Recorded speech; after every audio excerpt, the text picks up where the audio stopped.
Hi friends, मैं नाम सूर्या है और आप देख रहे हैं बॉलीवुड क्रेजीज। आज मैं बात करूंगा काबिल मूवी के बॉक्स ऑफिस प्रेडिक्शंस के बारे में, साथ ही बात करूंगा इसके बजट्स के, स्क्रीन काउंट के बारे में। कहीं ना कहीं अभी तक इसके जो बेसिक चीजें सामने आ चुकी है कि किस तरह से फिल्म रिलीज होगी, आखिर क्या क्या चीजें आपको इसमें आप सोच सकते हो, देख सकते हो। और इसका स्क्रीन काउंट क्या है आपको बता देता हूँ। सबसे पहले आपको इसके स्क्रीन काउंट ही बता देता हूँ। 2500 स्क्रीन पर ये फिल्म रिलीज होने वाली है और जो एक अच्छा खासा स्क्रीन काउंट है। और ये I think internationally screen count है। इंडिया का प्रॉपर इसमें आंकड़ा नहीं दिया गया है कि इंडिया में कितना स्क्रीन रिलीज होगा और बाहर कितना स्क्रीन रिलीज होगा। लेकिन जहां तक मुझे लग रहा है कि इंडिया में करीबन करीबन 2000 या 2100 या 2200 तक स्क्रीन्स में रिलीज करेंगे और out of India I think 300 से 500 स्क्रीन्स पर रिलीज कर सकते हैं काबिल को। वहीं अगर बात करें इसके बजट की, जो अभी तक पता चला है वो 70 करोड़ तक का इसका बजट पता चला है। कहीं ना कहीं मैं इसमें काफी डाउटेड हूँ क्योंकि बजट दो तीन जगह अलग अलग दिखा रहा है। लेकिन अगर प्रमोशंस मार्केटिंग के हिसाब से भी देखा जाए तो आई थिंक मैं हिसाब से जो बजट इसका होना चाहिए वो 60 करोड़ तक ओवरऑल होना चाहिए। बट लेट्स सी 70 करोड़ कितना सही या कितना गलत बजट है।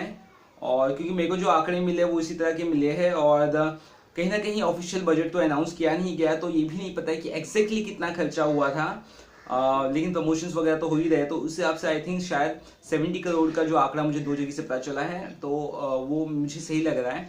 और साथ ही साथ स्क्रीन काउंट आपको बता दिया। 2 घंटा 19 मिनट की फिल्म है ये। समझ लिए 2 घंटा 20 मिनट की, कोई ज़्यादा एकदम बड़ा भी नहीं बनाया है, एकदम छोटा भी नहीं रखा है, तो एक अच्छी बात है। और फिल्म में बहुत सारी चीज़ें आपको पता ही है।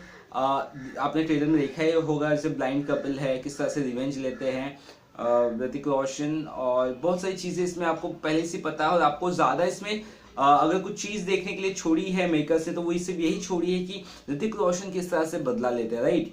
तो वही उसी के लिए मैं भी एक्साइटेड हूँ कि एक अंधा इंसान किस तरह से बदला लेगा, ये कंसेप्ट ना मेरे को एक्साइट कर रहा है। तो आई थिंक ये एक बहुत बड़ा फैक्टर होगा शायद लोग जो देखने जाएंगे।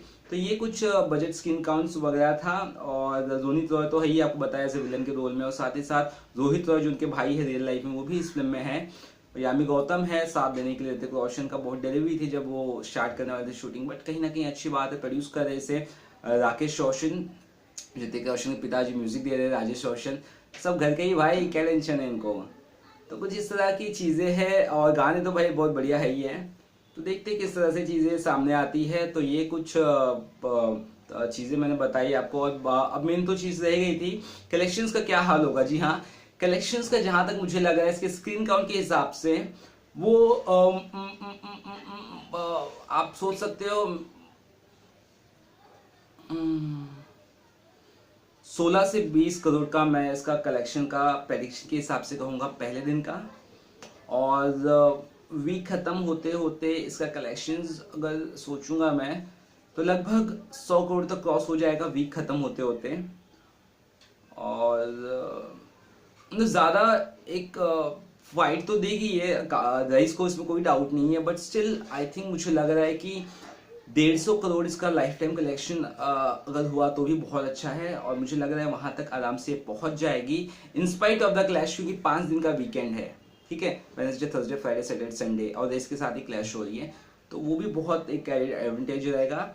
और नुकसान भी है, एडवांटेज इसलिए कि साथ में रिलीज हो रही है, तो पब्लिक जो एक्साइटेड है वो काबिल के लिए भी है और रेस के लिए भी है। और एक अच्छा खासा बज़ जरूर मिला है काबिल को। तो आई थिंक ये कुछ फैक्टर थे। और इंटरनेशनली अगर देखा जाए, जो काबिल का world wide I think 300 crore आराम से कमा कर लेगी इंटरनेशनल, अगर वर्ल्ड वाइड कलेक्शंस की बात करें तो ये कुछ बजट का और प्रेडिक्शंस और बाकी स्क्रीन काउंट वगैरह जो मुझे लगा मुझे बताना चाहिए। मेरे दोस्तों ने भी कहा कि यार आप ज़रा बता देंगे तो ज़्यादा बेहतर रहेगा। तो आई होप आप खुश होंगे। और जिस तरह से भी चीज़ें मुझे पता चलेगी मैं आपको आगे आने वाले दिन में बताता हूँ। चलिए, कुछ और बॉलीवुड खबर रहेगी तो इसी तरह अपडेट करता रहूँगा। चलिए, तब तक के लिए बाय बाय।